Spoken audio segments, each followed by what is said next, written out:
Oduu keenya guyyaa har'aatiin humnoonni Al-Shabaab namoonni hedduun gara mana murtiitti dhiyaachuun isaanii manni murtii federaalawaa Dirree Dhawaa guyyaa har'aa beeksiseeti jira.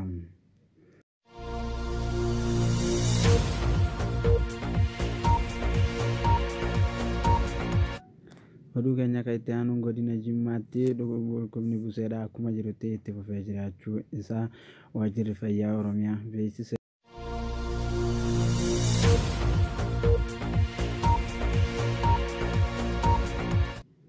Naannoo Oromiyaatti hiriirri ajaa'ibaa guyyaa har'aa bahamuun isaatis dhagahame. Hiriira kana irrattis ijoollee fi akkasumas dargaggoonni abbootiin amantaatii fi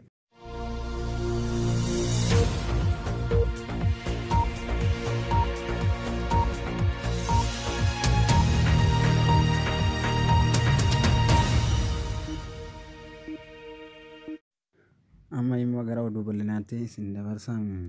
Qeerroon Oromoo nagaatti haa bulu, duutii fi gaddi Oromoo irraa haa dhaabbatu, Oromoon misoomaa fi nagaatu mala jechuudhaan abbootiin amantaatii fi abbootiin gadaadhaatis akkasuma haadholeen siiqqeedhaa godina Gujii, haadholeen siiqqeedhaa aanaalee Gujiitii fi Lixaa fi magaalaa Bulee Horaa irraa yaada isaanii dabarsanii turan. Hawaasni kunneen hiriira guyyaa har'aa bahaniin nageenya akka biyya keenyatti argamu kan jechaa turan. Hiriira Oromiyaa keessaa kana bakkoota adda addaattis gaggeeffamaatii jiran. Hiriira kanaanis uummanni keenya nagaa argatu, nagayaan bobbaanee galuun haa dhufu, nageenya jiraachuun haa jiraatu jechuudhaan dubbatan. Nagaa Oromiyaan kan waggaa hedduudhaafis dhabdee turte waamicha guddaa abbootiin gadaadhaa akkasumas abbaan gadaa Urjii Tufaafaan dabarsaniin yaadni isaa ilmaan Oromoodhaa nagaa haa ta'u, biyyi Oromiyaadhaatis nagaa haa taatu jechuudhaan dubbataniiti jiran. Naannoon Oromiyaadhaa kan yeroo hedduudhaaf nagaa dhabdee turte, nagaa malee kan jiraachaa turte, yeroo ammaan tanaatiif immoo gara nagayaatti akka deebi'an wal mariin haa jiraatu, mariidhaan haaloo keenya akka baafannu, mariidhaan tokko taanee mariif marabbaadhaan akka waliin yaanu jechuudhaan abbootiin amantaatii fi hundinuu beeksisanii jiran. Hiriira guyyaa har'aa bahame kanarrattiinis godina Shawaa Bahaatiis, godina Shawaa Lixaa akkasuma aanaalee fi naannolee aanaalee fi gandeen irrattis hiriirri guddaan guyyaa har'aa bahamaati oole. Hiriira kanarrattiinis ilaalchisuudhaan abbootii gadaa amantaatii fi abbootii gadaa fi abbootiin amantaa yaada garaagaraa qaban miidiyaaleedhaaf kennaniiti jiran. Obboleewwan lamaan wal dhaban akka nagaatti deebi'an jedhan. Godina Shawaa Bahaa aanaa Booratii fi aanaa Boosaa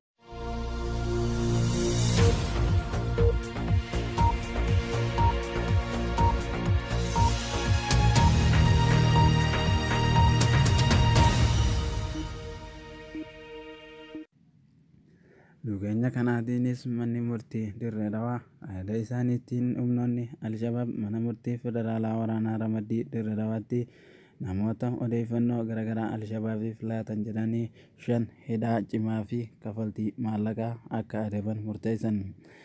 Hidhamtoonni Shaalaqaa Halaanee Nuur Umar Muhammad Guhad akkasuma Adam Nuuree fi Har Nur Muhammad Abdi Muhammadii fi Abdullahi Umar Yusuf Hassan jedhaman humnoota tika nageenyaatiif naannoo Somaaleetti to'annoo jala oolfamaniiru.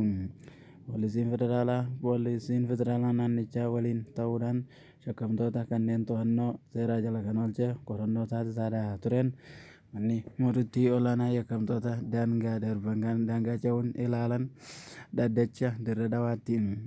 Haaluma kanaatiin manni murtii olaanaa yakka daangaa ce'uudhaan ilaaluun dhaddacha Dirree Dhawaatti himata kana ilaalee erga tureen booda namoota kanneen gara shororkeessaa Al-Shabaab teessoon isaanii Soomaaliyaa keessa teessifate tureef taasisanii jiraachuu maddeen dubbatan. Maddeen himanii kan jiranis himata tokkoffaan garee shororkeessaa kanaa gargaaruuf hoogganaa garichaa Abdul Mahir kan jedhaman isaan hundinuu gara